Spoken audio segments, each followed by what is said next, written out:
išspręsti tokį uždavinį. Paskaičiuokime atlyginimus.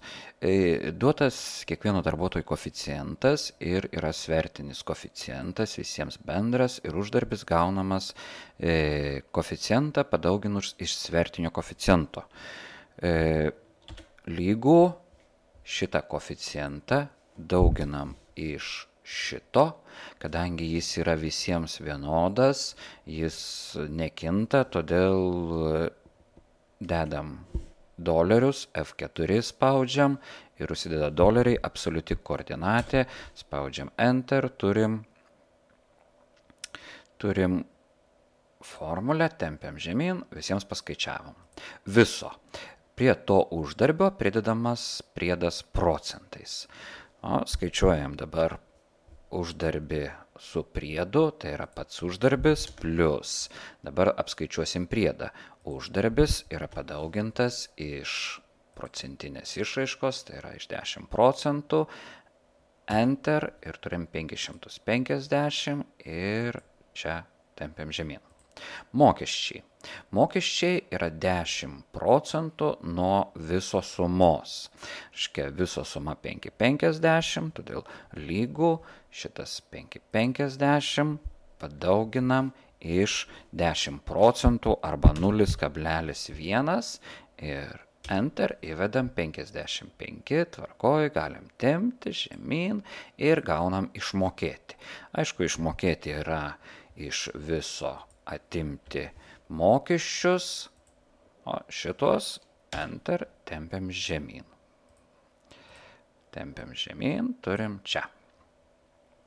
Dabar reikėtų paskaičiuoti kažkokias išvadas, truputėlį būtų geriau, kad tos išvados skirtųsi nuo pačios, reiškia, skaičiavimo lentelės, todėl aš įterpsiu vieną eilutę, įterpiau, ir viso paskaičiuokim viso uždarbiui.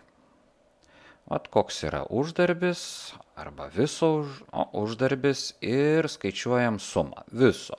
Mums reikia suskaičiuoti sumą, tai yra galim šitą daryti autosum, paspaudžiu šičia, autosum, bėga punktyras, prabraukiu, Enter, turiu. Didžiausias uždarbis. Didžiausias uždarbis tai yra max funkcija. Max funkciją pasirenkam iš čia, vėl taip pat prabraukiam per visus šitos, sakom OK ir turim 1200. Mažiausias uždarbis min funkcija turim čia, vėl taip pat braukiam per visą šitą ir spaudžiam OK. Ir vidutinis būtų average funkcija ir turim ir average funkciją čia pat ir vėl braukiam šičia ir turim irgi vidutinį uždarbį. Ta pati norėčiau padaryti ir su išmokėtais dalykais, aš juos paspalvinsiu. Galima antrą kartą skaičiuoti, bet paprasčiau būtų tiesiog mūsų skaičiavimus uždarbiui paimti, nusikopijuoti, pastatyti čia ir tiesiog įklijuoti. Ir turim, escape paspaudžiu, kad nebeitų punktyras, ir turim paskaičiuotą jau išmokėti. O čia dabar užtektų jau, sakykime, pagražinti vienaip ar kitaip, sudėti rėmelius, kažką paryškinti, paspalvinti ir taip toliau galime. Galim taip paspalvinti, galima čia kažkokius tai sudėti, reiškia, rėmelius, visus rėmelius galima irgi užspalvinti ir dar gražiau. Čia jau kaip ir skonio reikalas.